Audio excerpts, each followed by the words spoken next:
On this episode of EFL Unfiltered, we're visiting a man from Manchester whose career was forged in Sheffield and Liverpool, racking up over 800 appearances along the way. He also captained his country. It is, of course, Phil Jagielka. Just over a year since you announced your retirement, at the ripe old age of 41 I announced, but finished at 40, yeah. So does that mean in places like this, is this where you've been hiding out for the last year or so? A lot of the time, if I can help it, I try and get on a plane and go somewhere a little bit warmer. But yeah, a lot of the times we're on the golf course. And how's it been that year? Strange, I think. I thought I would miss it more than probably I have. I miss playing. Yeah. I think the worst time is when it comes to the weekend. You know, when you're watching results come in and you're seeing some of your ex-teammates, your friends are playing still. But I think because I played till I was obviously older than most, shall we say, your week was different. You know, I wasn't full on training all week and all sorts. It was all about playing the game. So yeah, I've missed it, but you know, I can look back and think I gave it a pretty good crack, and I never imagined I'd be still playing at 40. Well, yeah, a pretty good crack to say at 41 with the ridiculous amount of games under your belt. What right now, and we'll get into the details in due course, what right now is the biggest thing you take from that? Is it a case of dedication? Is it concentration? Is it just a pure love of the game? Because we all have fallow periods when it's not quite as fun as it should be. Well, it's funny, you'll obviously know yourself when people say how much they love the game. Trust me, we have negative thoughts and negative comments along the way. But I don't know. I think it was at certain stages of my career where, as I was playing a little bit less at Everton, I was obviously eventually didn't get offered anything. If nothing at that time would have come around that interest me, I think that could have been it. But the fact that, you know, Chris Wilder was kind enough to give me an opportunity to go back to Sheffield United and what was going on there, obviously it would be in the club that I came through.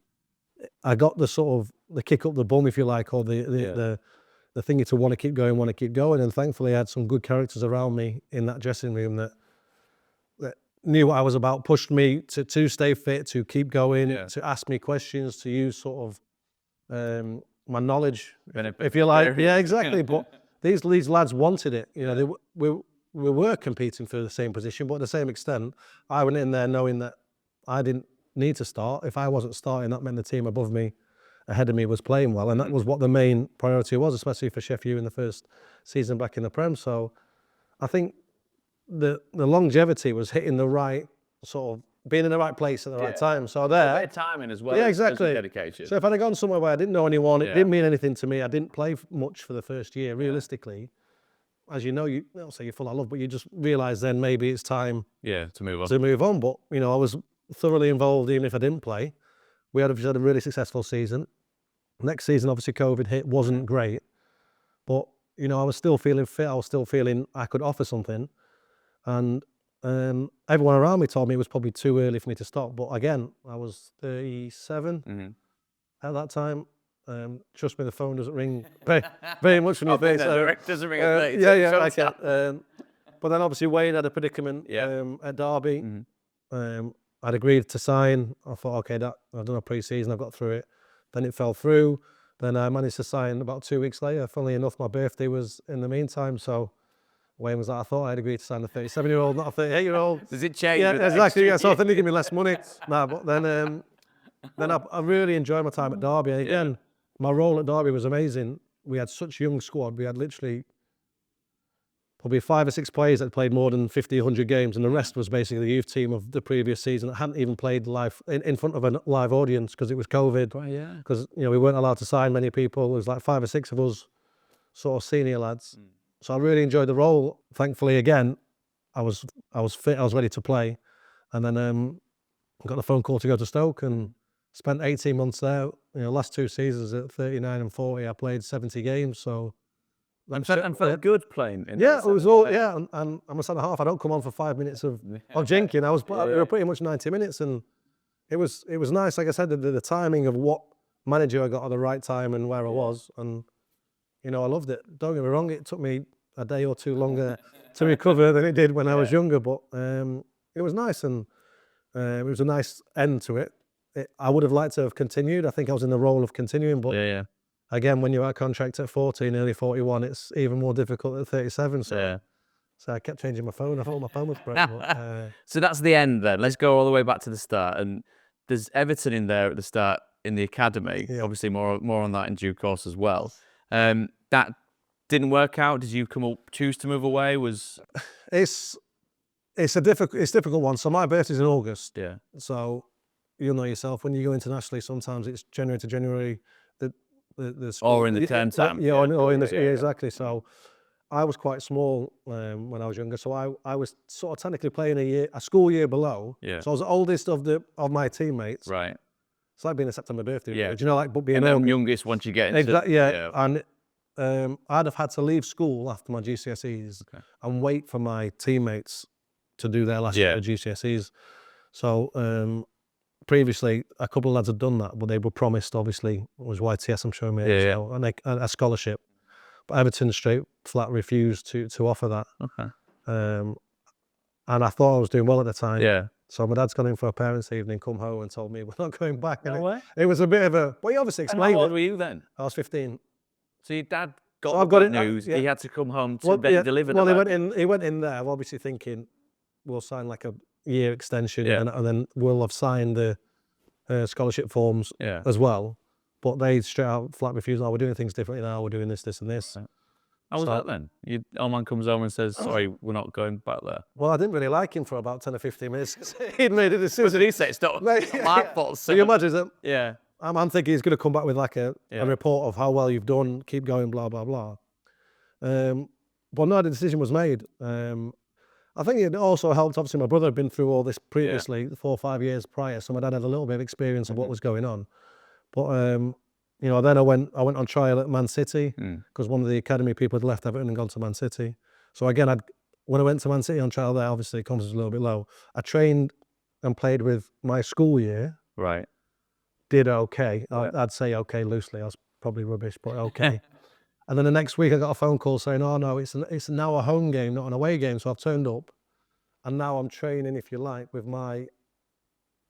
the year below. Does that make sense? Yeah. So it's a difficult one to explain. In your head, you're trying to work out, well, where do I have to? Yeah, exactly. And we're not good enough to be with ones my own age. Yeah. And I've been demoted. Yeah, exactly. Yeah. So I did it a little bit sneakily. So it didn't sit well with me. It didn't really sit well with my dad. And then we came to a point of like, what we're going to do? Are we going to go out of school for a year or go to sixth form for a year and wait for that school year? Or do we take a jump? Because of that gap, exactly. That age. So you imagine, most of the lads my age, especially at 14, 15, 16, are like 10, 11 months older than me. It makes a big difference. And I was probably 5'6" at the time. Right. Thankfully, at that time, there was a bit of a connection between Sheffield United and Everton with Howard Kendall and things like that. So they got the release list, I think, like a week earlier. So I went to Sheffield United. On trial? Or on trial. Okay. And I went with my own, I actually went with the YTS at that time. So I went my own as an under 16 rather than an under 15. Trained with a youth team for like a week. Played a couple of games, did well, scored, like played pretty well. And then I got offered a 3-year scholarship. So it's like 2-year YTS, 1-year pro in my own school year. So I'd basically been bumped back up where I wanted to be. Right.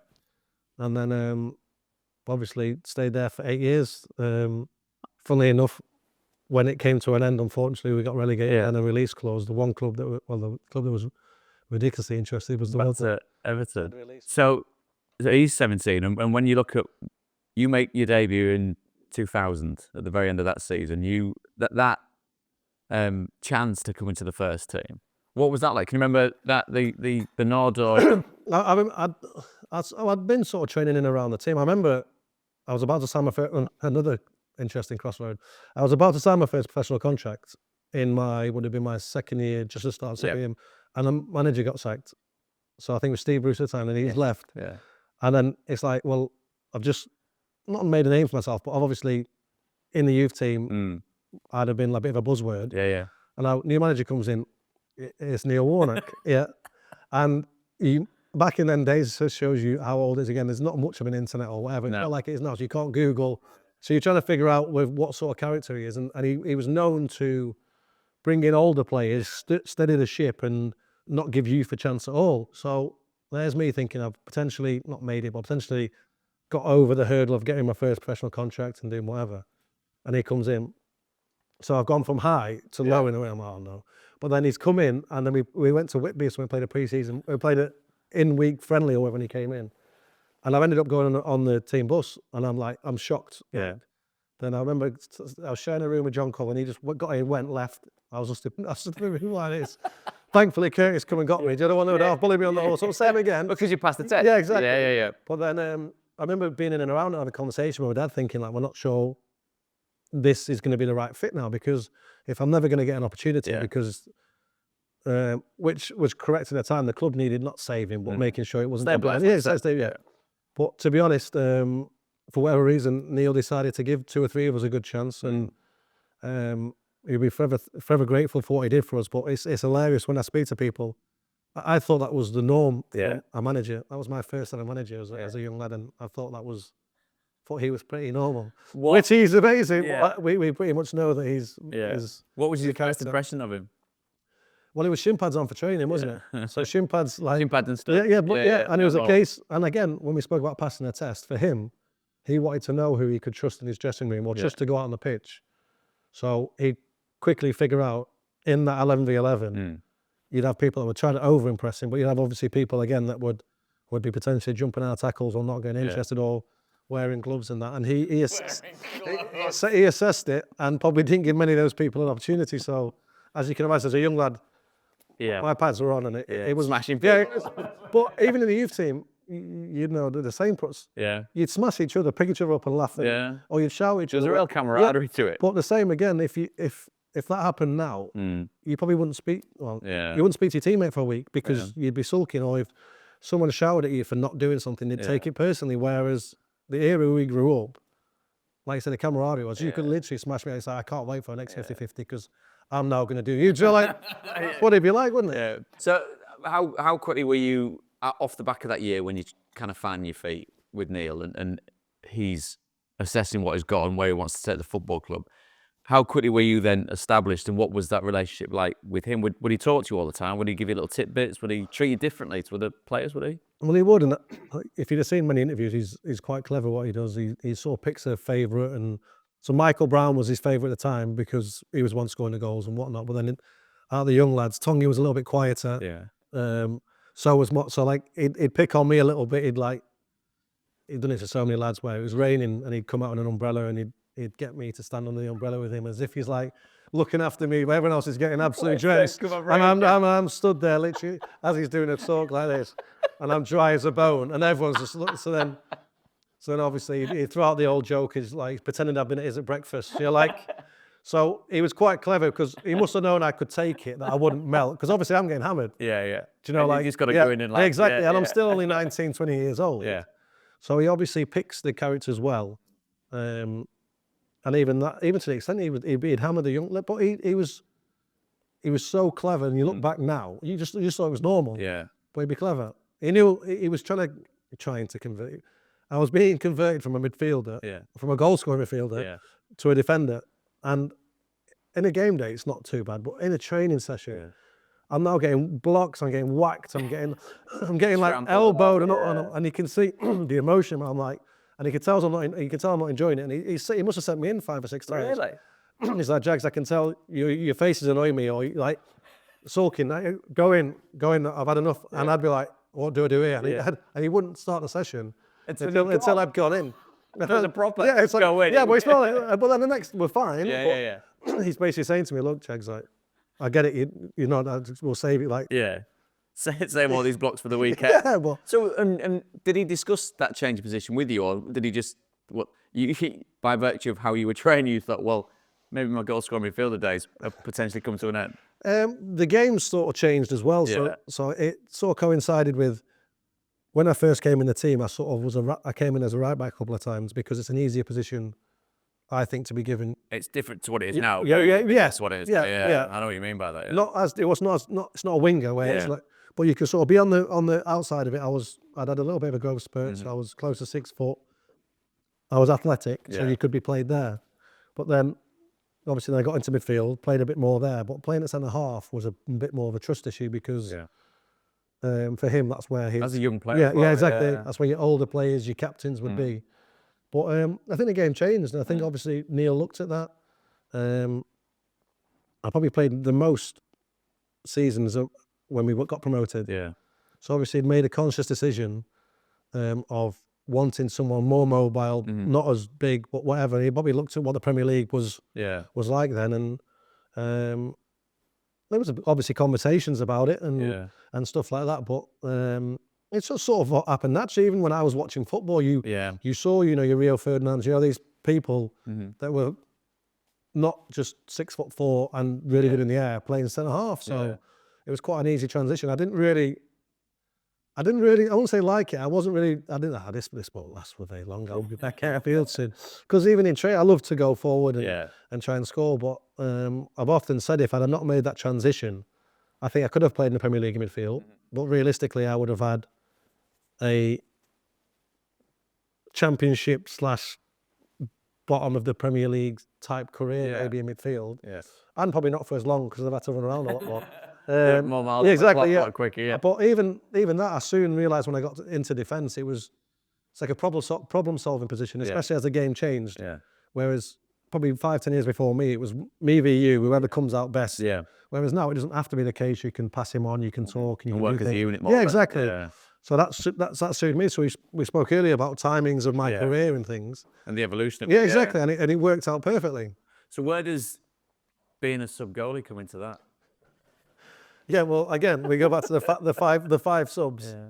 So I'll tell you the reason why I was on the bench as a goalie for the first place. Neil Warnock said, for the 1 or 2 games a season, my keeper may get sent off or injured. I'll happily not have a keeper, and the other in the Championship, the other 44. Yeah. I'll have an option to put an extra striker to win me a game. Okay. So instead of having 2 strikers, 2 midfield and defender and a keeper, he went, sack it, I'll have 3 strikers, a midfield and defender, or 2 attacking midfielders. Second ways looking at it, isn't it? So, funny enough, again, when we talk about the difference in times, so what you do now, you'd have pre-ab, so you'd be in the gym, then you'd all go out together, you'd all do some sort of warm-up, like sprints, whatever, then straight into the session. Ours would be, whoever's ready first might go out 5 minutes before. If there's a couple of balls around, just like leather a few balls to each other, or one person goes in goal. Yeah. So I'd go in goal before training, Yeah. and he'd be like, you know how to whack it. It's just like little clips. So people would be trying to curl it in the top corner. So before you know it, no goals are going in. But as you can imagine, having a brother who's 4.5 years older than me, he wanted to practice his shooting. He had a choice of either getting in the way of the ball or going to fetch it. So that's what I did as growing up, and I really enjoyed it. Do you know, like the competition? Yeah, yeah. So I'd done it quite a lot before training, just messing around. You wouldn't be able to now. Imagine me dislocating a shoulder or something. It'd be absolute carnage. And then all of a sudden, we'd even do those games, and you like throw head catch and things. Yeah, yeah. You know, like just so you could see I was quite game to be in.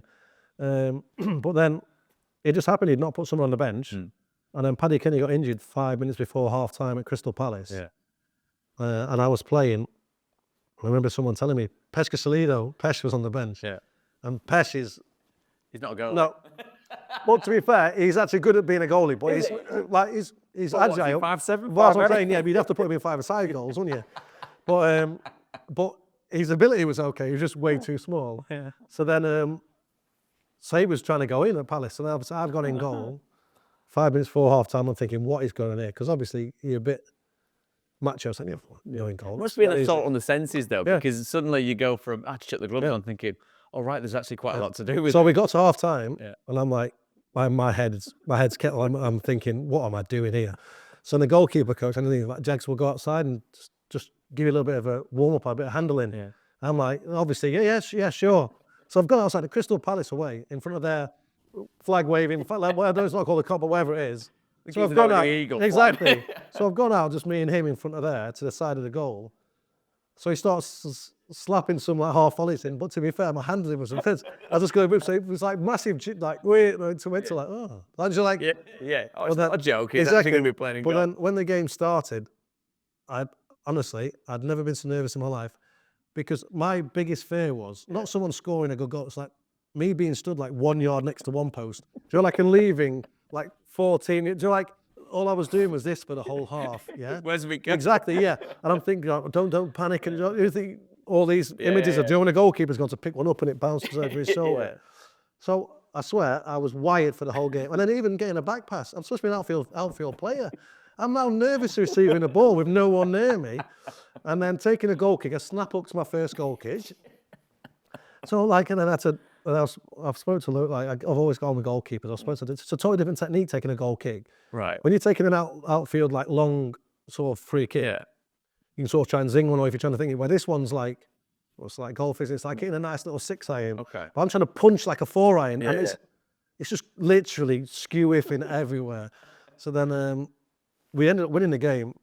Were you busy in that game? They had a penalty, funnily enough. So AJ, Andy Johnson, who I played with at Everton. Well, he must be going, his geezer's not even a goalkeeper. Oh, yeah. Got to score this. My dive was horrendous.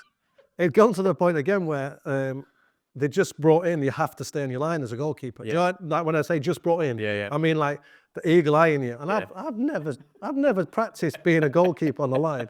So I think, if you imagine when you, normally you sort of come and dive forward. I think I've just like dived to, honestly, like a bag of potatoes. But he scored. I went the right way, but he scored. We ended up winning 2-1. So you imagine it was, but so then that sort of stuck. And I played in goal 4 times, and every time, 30 minutes against Arsenal, 70 minutes against Plymouth away, 70 minutes, 45 minutes. You obviously remember the Millwall game, and obviously 60 minutes. Obviously the Millwall one was the worst. Just quickly, end of the day, everyone knows we've not got a keeper on the bench now, playing Millwall away. So I think Dennis Wise, I've seen Dennis Wise in Dubai afterwards. He said that literally it was like half a game plan. Half time, Muscat starts a fight with Paddy Kenny. They lose a right back. We lose our only goalkeeper in the squad. So then we've gone in again. We've won. But again, so as times change, I've got blonde tips and a little bit of an Alice band here. I've got like a Modric-looking Barnet at the moment. Modric. No, but you know what I mean? That's sort of, if you imagine it, going out in red boots on in front of Millwall's things now, and I think, it's not what I need. Exactly. But thankfully, again, we kept a clean sheet. But you know, some of these stories, it's crazy when you think about it, because it won't ever happen again. Someone might go in goal for 5 or 10 minutes, but realistically now it's quite protected. There's obviously a concussion sub if you've already made 5, but realistically 5 subs you might make 5 subs. There's not going to be an hour left of a game after you've made 5 subs. It might be 10 or 15, but realistically, these moments. I mean, specialist second choice goalkeepers now. I mean, the staffs are huge for various football clubs. So that sense of what that was, I suppose, again, in the evolution of your career, it's a little bit, sad's not the word, but you can obviously, you look back on it very, very fondly. And that man in the middle of it all, Neil Warnock, and believe me, we're not turning it into a Neil Warnock chat, but it's hard not to talk about him when he's not in the room because of the effect he had on you and the effect he had on the team. And then off the back of that, driving the team into the Premier League. I mean, was he like a cat on a hot tin roof when you managed to climb up and get there? It's so you saw seeing him evolve as well from being absolutely berserk on the touchline to not all the time, but you've just got to say he's a very, very clever man. When you think about it, everyone looks at him and thinks there's a character, just lunatic, but there's substance to it. Like you say, you look what he's done in his career. It's absolutely fantastic. But I've become almost just as famous from the gifts.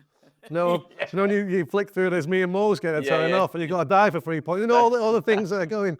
So what he was and what the club was. I mean, having played against that side in various different incarnations, but that club, it's a special place, isn't it, Bramall Lane? Special set of fans. What I suppose when you do eventually get to the point where you get into the Premier League, you have a sniff of the Premier League, you feel comfortable in the Premier League, and obviously history's told us what happened to Sheffield United in that particular era. To play for that fan base at the top level, then to leave that fan base must have been tough. Well, yeah, it was the toughest decision I've had to make. You know, I didn't have to make the one when I was 15. I did it for me, but I was vice captain. Mo was captain. But more often than not, I played as captain of that club. That club had gave me an opportunity. Stuff that had gone on as well, which never has gone on since, or whatever. We ended up going down and on goal. Totally out of your control. Yeah. And like I say, I remember leaving and just leaving that game after that game and thinking, what's going to go on now? Obviously, I'd signed a contract. I knew there was a relegation release clause in there.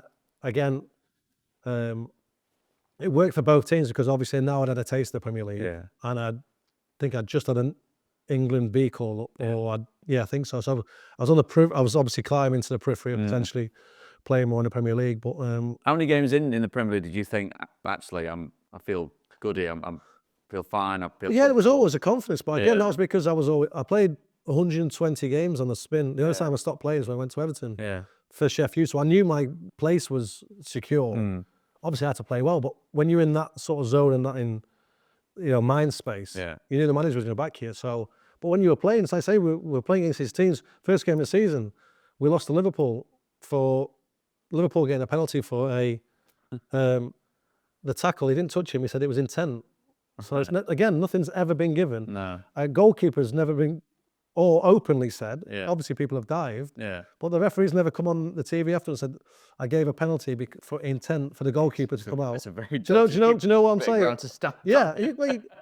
Whereas, so you stack it up. But like I say, we just lost by 1 goal to Liverpool. Do you know? So straight away we realised we had a chance. But no, somewhere I wanted to play, and I remember having a conversation again with my dad.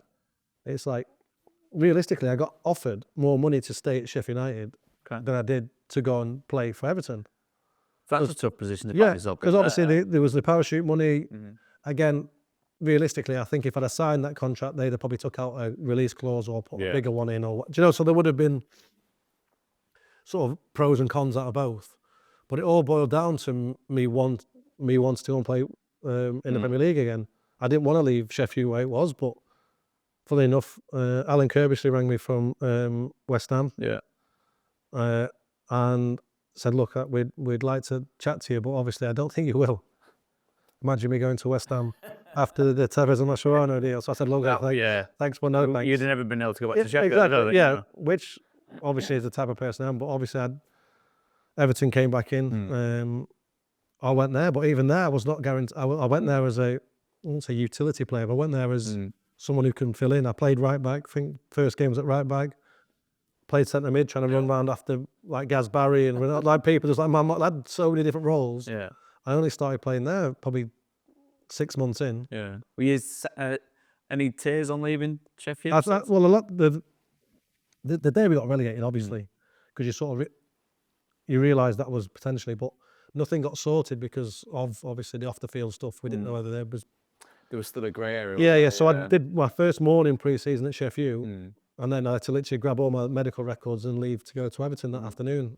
This is quite obviously a putting green. Well done for figuring that one out. That's the extent of my golfing knowledge here. I mean, is this ahead of a round? Would this be a prerequisite for you, or would you just walk straight past it? No, this would be.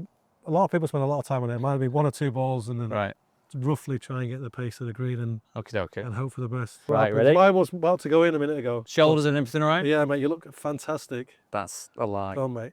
Head. See, other than the fact that it was the wrong line and pace. No, the line was perfect. The line was perfect, just a little bit wrong with the pace. Right. I'm hoping I can hold this now. Oh! Can you imagine it? Oh my gosh. I know, we need you to get us out of the proverbial ball. Do you reckon? Yeah, so do you know which... Anytime you rely on me to get you out of trouble, just right side of the lip. Struggling. So don't stress yourself and just hold it. Well, now you've said stress, I'm stressing. Okay. So do you know when I said aim to the right? Yes. And you hit it to the left? Right, it's got real shades of so we've playing walked football off with a bogey, mate, because it's all your fault. Yeah, I mean, again, you've seen me play. It's like no deftness of touch, no appreciation of ball speed. You do yourself a disservice here, mate, aren't you? Come on, hey. You at least had one good touch. One good touch in 400 games, yeah. I'll be honest, mate. I've enjoyed this little portion, but I still don't really think it's the game for me. You mentioned West Ham were potentially on the table, but why Everton? Who did you speak to? Well, the 3 teams is Middlesbrough interested in Everton. Well, I think again, for me, the biggest team out of the 3 anyway. They were, they'd just the season before I'd gone there, they'd just been beaten by Villarreal to get into the Champions League, so it was European football. And yeah, I suppose there was a bit about me to want to go back there and prove wrong. Yeah, a little bit. Yeah, but was that mentioned at all when you walked back in? No, because And not that many people would have known, really, only when people start asking questions and I suppose as a kid, you're one of many that. yeah, been on the exactly, books yeah. and moved And on, yeah. no one really runs it. But obviously, I'd made a name at Sheffield. A lot of people thought I was a Sheffield lad. Yeah. I'd never had a strong Lancunian accent. Obviously, went to Sheffield at 15, 16. You pick up Yeah. as you do slang and whatnot. So it becomes like a Manchester Yorkshire sort of twang. But no, and obviously, eventually, when you start playing and you dive into it, same again. Well, Bainesy got released the year after me. Okay. So I mean, and So it's incredible. The sheer volume of games. yeah, so about to say, yeah. YouTube gone Well, we had back to buy playing. both back, didn't Yeah. it? So well, it cost about 10, 11 million. Somebody somewhere Yeah, got yeah. on telling off for that. Yeah. Well, again, Neil Dip, Yeah. obviously he's at Plymouth now, but he was the guy who came in and changed it all. Yeah. And I met Neil many times, and I'm sure he thought there would be a different interaction the first time we'd sort of seen for years, but I sort of went up and said thanks. Yeah. And I think he understood it. If I'd have stayed at Everton, where I was ranked and thought of at Everton, even if they'd have given me one Yeah. because my dad had asked for it, I wouldn't be at Everton as a footballer, and I may not even be in football. I'd have had a year out. Imagine being 15, 16. I'd have had a year going to sixth form, training twice a week and playing, having many of my mates doing different things. Yeah, absolutely. I'd already done well as a young lad, never to go out drinking, smoking, but obviously as you get more well, everything happens. It's adolescence and it's development. Exactly. It's been a And young adult. eventually I wouldn't have got a chance, and then I'd have had to go and find a club where other players would have had history and And a year on, you're training every day, playing every week. Yeah. So I thanked him. We had a conversation. I think Neil obviously appreciated that, and I think he's had speeches about it again. That obviously he can be told that he released probably 800 appearances for Everton between me and Bainesy, but at the same extent, It's a very chicken and egg type situation because, like you say, without that little dish on the chin early doors about knowing what football's like, what the industry's like, not necessarily what the game's like, that you might not have had the wherewithal or the character or the fortitude to be able to say, do you know what, whether it's conscious or subconscious, where you go, well, I've got a lot of people to prove wrong here, and I'm going to show you. Well, again, as I got older, when I said to you before, I felt I was still better than most people. That was my own self-confidence. But if I was 4 years younger, I'd have been offered 4-year contract. Now I can't get offered anything. Do you know, like you become ageist. But I also understand that when I was 18, 19, 20, those lads that were probably 33, 34, 35 are getting nothing because I'm getting a chance. So it's the way to revolve indoors. Exactly. It is. And it's like natural selection. Exactly. Yeah. But all I wanted, which I found funny, I was more or less going on trial, even if I'd signed at a club. Yeah. I was going on trial for the fans because the fans are thinking, what on earth are we signing? So even the players I'm playing with, either haven't watched me play, some of them. Me and Liam Delap scored in the same game. He's 19 and 40. Do you know what I mean? It's like, it's stupid. Do you know, when you think about it? I've played with Tyrese, obviously, Kev's son. I've played Shawn Mike Phillips, and then the DiMaggio. You know, like, I'm playing with the people I've played with, the dads. And I'm not saying the dads as in, they were like 30 years older than me. They were literally 5 or 6 world. It's actually 5 or 6 years difference. So it became amusing at times. But again, different challenges at different parts of my career made me want to keep going. So, I mean, where it goes from Sheffield United to Everton, another big club with that type of fan base, with that type of historic setup, you look back on it now and it moves into kind of dream come true territory for a young footballer of playing in the Premier League, captaining a Premier League team, playing European football, playing for your country, World Cups, European Championships. That, sitting here now, does that sound like it happened to you, or does it sound like it was a boy's own type time? It's insane. I think the only time I've took any note is pretty much last season of my career, and when you finish. I'm not someone that particularly puts like loads of shirts around the house or stuff like that. Thankfully, the last month I got my legacy cap, which is a nice little legacy one for playing for England. But no, it's crazy when I think about it. Only when I talk, when people ask me questions, I talk to people about what actually I've achieved. As you said before, I was lucky enough. Sheffield's a very working class town. It's got 2 great football clubs there and the rivalry and all sorts. I remember playing in a season, we got to the playoff final. the semi-final of the League Cup, semi-final of the FA Cup. I think it was like 55 games in the season, and we lost all of them. I remember being on the bus on the way back, and Wayne Allison, who was obviously a season pro, and he sort of said to me, "Jags, you know this, as it seems, it might be your best ever season." Yeah. And I'm looking, I'm thinking, well, you're hoping it's not, but realistically, that would have been fantastic to have played. We played at Old Trafford, we played at Anfield. Yeah. Obviously, it was a Millennium Stadium because they were redeveloping Wembley, but it was so surreal at that time. I must have been 21. I'm thinking, like, This is how it yeah, could be. yeah, or my peaks or whatever. Then Yeah. obviously as time went on, and then before you know it, like you say, I've made the move to Everton. I've managed to get in the team. You then get in England call-ups. You're sharing changing rooms with the people you've been watching on the TV for the last 10 years. And What was that like? When you walk in and you look round, and I mean, it's funny because I'm trying to ask you this, and for you to give us it objectively as an outsider, and these players that you'd have played against week in, week out, was there anyone in that room where you kind of went, I mean, that's... the list is massive, isn't it? When you think about obviously like Beckham, Rooney, JT, Rio, all the lads, just... Yeah, that's what you find. Like, it's funny. Obviously, we spent some time in the youth in the youth ages together, and it was pretty similar then because we had some big characters, some lads that had been bought for big money at big clubs, and I was at little old Sheffield, and you were similar again. Like Forest wasn't the biggest name at the time. Second tier football. Yeah, exactly. But we were playing in a men's league. Yeah. And you were sort of, I don't know, you'd already gone through the hardship of getting into an adult changing room. Yeah. Going into a younger lads changing room was a totally different concept, but you still went there thinking, like, these guys probably don't even know who I am. Do you like? So I think that was a bit of a strange one coming to the youth. But when I went into the first, it was incredible. You just couldn't wait to get the first couple of training sessions out of the way. Yeah. And it's not saying because I thought I'd be amazing, they thought I was good at football. You just wanted to get it out of the way, just not be the one that sort of makes mistakes or whatever. But yeah, it was surreal. But again, within an hour, 2 hours of sharing a bus, sitting next to someone on the dinner table, you realise there's not a hell of a lot of difference, but you sort of build it up in your head because... And also not being a shy fella like yourself. So there's we started door two here that's coming through on it.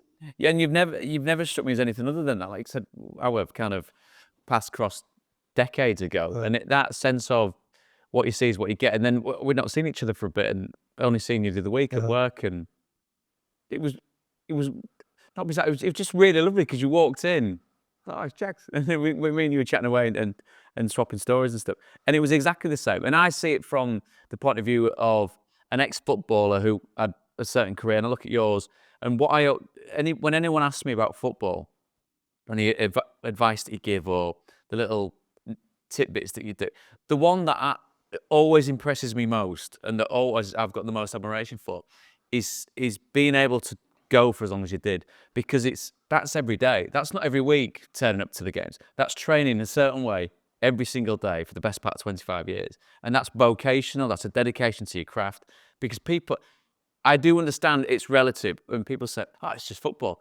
It takes a hell of a lot to keep yourself in the physical shape, in mental shape, in emotional shape, and perform. Because people are looking at you every couple of days, going, "Come on, then, show us what you've got." Well, yeah, you take it for granted until you step out of that thing, and you said it's quite an easy thing to throw at a football if you've never been a footballer. Yeah, we all know someone that said, "I should have been this, I could have been," and for every probably 100 of those stories, maybe 5 or 10 have had a bad injury, and maybe it differed. But as I said before, there's off the pitch influences that can destroy you as a footballer, and it's sometimes not a positive or negative. You can make bad decisions, or you can have bad environment around you. I was fortunate that my body held up. I had one big knee injury, which was out for sort of 10, 11 months. But other than that, my body managed to deal with what I was putting through. Some people aren't built that way or whatever, but as you said, mentally, I'm sure it's took its toll out of me, and I'm sure over the course of the next few years I may see that. But again, it's something that we all love to do, and I got the right challenges at the right time in my life, not only my career but in my life, to continue to 40. But like I say, going into a changing room, as I said before, I was 40 and I'm playing darts or having a laugh with 18, 19-year-olds, but I never felt stupidly old or whatever. And keeps you young, doesn't it? But again, I will also say well played to the lads that were in those changing rooms. Yeah. I'm sure they enjoyed me being very juvenile and things like that, but that's the way I came across. That's the way I was when I was 18. You don't know yourself. Yeah. In the games rooms and playing pool darts, cards, listening to the jukebox or wherever we were back in the 18s, 20s. That was the way we were. But I say you're built a certain way, and that must have helped me sort of mentally get through sort of maybe the latter years. And when you do think about Everton, you do think about the size of the football club, and quite simply one of the biggest one in English football, isn't it? The history and the heritage of the place, the city as well. It's got the similarities to Sheffield, as you say, but the sheer volume of games that you play for that football club over a decade there, captaining that football club, what is there nothing but love for what you felt there? It has to be. You know, I always say that people ask me, they obviously asked me the question between Sheffield and Everton. I said it's such a difficult one to explain. One club gave me an opportunity to be a professional footballer. The next club kicked me on and put me into a place where I could play for my country. It's as simple as that. And in the end, obviously going back to Sheffield, I spent probably a decade at both, if you like. But you know, I had my family there. You talked about maybe taking 6 months to fit in from a playing point of view. Were you comfortable in that dressing room with that kind of stature of players? Because as you say, Sheffield United, there was a real growing together, whereas then you get put into this room full of fellas that are established Premier League players. International. Yeah, I was, but it wasn't to the same level. I knew I was playing week in, week out if I'd performed, and I was sort of top of the tree, if you like, of who was in the changing room. But obviously when I came there, almost I had to rebuild again. Like I didn't even have a position. It wasn't like I was coming in like you're only going to be a centre half or you're only going to be. It was a case of you coming in. We've got 2 or 3 people. Obviously, Phil Neville played right back, left back, centre mid. We had other players. Ozzy playing right wing, left wing, centre mid. So like that's what the squad was made up of. Was like individuals. Bang for his buck. So we got this one player that can cover. Yeah, exactly. That was the point. So it was £4 million at the time, and that was a lot for Everton at the time. So it was a case of I had to sort of prove myself all over again. Not many of the lads, especially if there were any foreign lads, would have, or we played against them the season before. Other than that, wouldn't have known much about Sheffield because we'd previously been playing in the Championship. So I felt comfortable in myself, but again, our road into a first team, well, it was Championship level, was a hell of a lot tougher than me going to a Premier League dressing room. So I'd already been broke in, if you like. I already knew what was going on, as long as I applied myself and all sorts. But again, being tested, sometimes you'd have a little rondo box, a little box, and then you play a pass to an older pro. He'd then give it away, and he'd blame you for the pass, and he'd stare and look at you. And then I was at that stage where, as much as I was only, 23, 24 at the time, and probably not particularly looking very old, I dealt with 34, 36, 38-year-olds at the time, and I was so confident. I was like, yeah, good one. And I was also honest enough to know if my pass was that bad, I'd go in. So there was a couple of standoff moments, but again, you sort of... Testing it. Yeah, exactly. It's a test of character. I remember we did like a drill where you were playing out from the back, and I was playing left-sided centre-half, and one of the other lads ahead of me slinged it with his left foot when he was right-footed. It was Alan Stubbs, and he zinged it, and then he almost said to you, you're going to have to, let's have a look what your left foot's like. I'm thinking, oh no. It's like a 40-yard day against left foot. So I've done it, snap up to the first one, as you can imagine, but then got it again, and the next time it was a bit of a safety. And I've touched it, it's gone in, but you've almost looked if, say, if I'd have gone then onto my right foot and then done the pass, not saying they would have ever spoken to me or anything again, but it's almost like, okay. He's blocked it. Yeah, exactly. And again, you've got to read the room and read the dressing room. I was fortunate that Everton was a pretty much a perfect fit for me. And a good bunch of players, and as you say, a club at a time which had really fostered a real togetherness. When I asked you about England, and when you get that first call up and the first cap, I mean, you mentioned your dad several times with regards to your footballing journey. I bet that must have been pretty special to ring him and tell him that was... Yeah, I think again, probably felt vindicated on the journey that we'd been on. You didn't never know exactly what's around the corner or what's going to happen. But even at Sheffield, we weren't signing contracts when they were thrown at you just to extend it. We were trying to plan for where I'd want to be and what was going on, and leaving options open. And obviously the club's getting phone calls and clubs are interested and whatnot, and not getting too excited and not too sad. You know, like Yeah, he's trying to keep it where you were on a level. Yeah. So I think once that happened, I think obviously he was as proud as punch. I didn't get to play straight away. It was a couple of squads.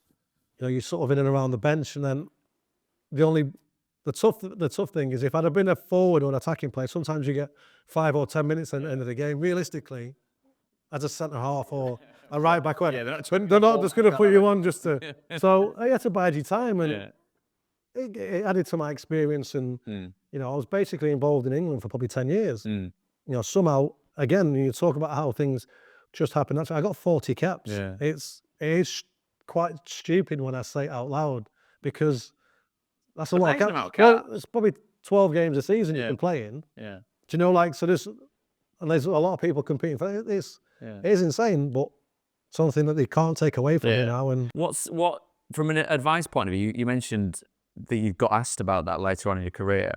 Is there one person in your career that you could put the onus on to say that a little nugget of what they gave you was a huge part of what you managed to do? no, I think I was fortunate. I obviously mentioned like Wayne Allison, I had Chris Shaw, I had Stuart McCall when I was very young, going through the first team at Sheffield. I think I was fortunate to have good professionals around, and you would see. Obviously, Phil Neville was super professional at Everton.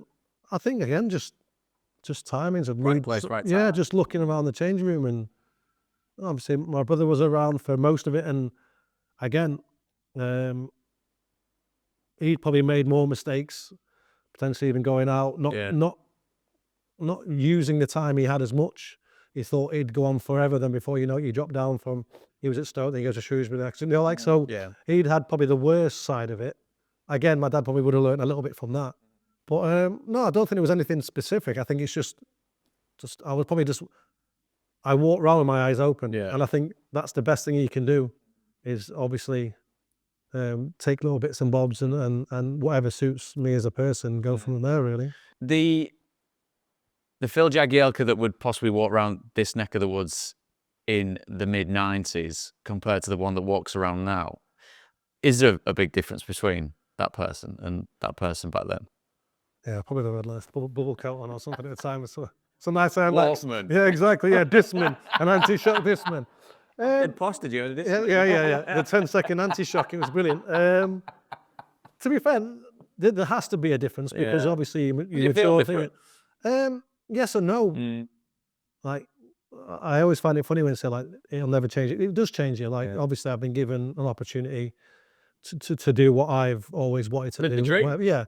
But you like to think that the person inside and the person that everyone hopefully likes, or majority of people like, stays the same. But obviously that's down to your environment, my mum and dad, my friends and close family. So yeah, it is a bit mad that obviously I didn't have to particularly move away. You know, I actually drove past Stoke's training ground every day to get to Derby, so it was halfway mark. So when Stoke came interested, I was like, yes, I know where that is. Stay on the petrol. But I say I've been fortunate. You know, I played with many players that, to fulfil their dream and keep going, they've had to go not only in and around our country, but to other countries as well. That's one thing that, as an older player, I wouldn't say I regret, but I think I never wanted to, by the way. If you'd have offered it me back then, I'd have ran away. But I think now, looking at like even some players going abroad and stuff, I think it would have been an experience. Yeah. But for being perfectly honest, I think I'd have probably just told my agent, probably, no. That's I'm good. And from it's very hypothetical, but is there anything that you'd change? I don't think. I think there's no point in saying I think when you spoke to me, I understand my journey. I'm quite happy with it. Yeah, I'd have loved to have played 100 times for my country. Yeah. I'd love to have won things. The only final I ever got into, I snapped my knee. I wasn't able to play in it. Yeah. But again, you've got to sacrifice that. Would I have took potentially winning a trophy and playing 150 games? Yeah. No. Would I? Do you know, like, so I've been given such a lot on one side. To be greedy, if you like, would be easy. Yeah. But no, it'd be nice, obviously, to have a full trophy cap. It's not going to happen, is it? No, maybe not now. Yeah. What about a high point? Is there anything that sticks out? Oh, There's been many, it sounds like. Yeah. Well, I think obviously debuts, promotions, playing for I captained my country. It's a phenomenal thing. Yeah, to which say. is stupid again. But do you know, like on a pitch, but it is like it's like every so often the FA will be contact because obviously you've captain. Obviously it's different. I've been handed the captain's armband when I've been on a pitch. Yeah. But to do the press conference, to walk out, to lead your team and all sorts is bonkers. It's bonkers.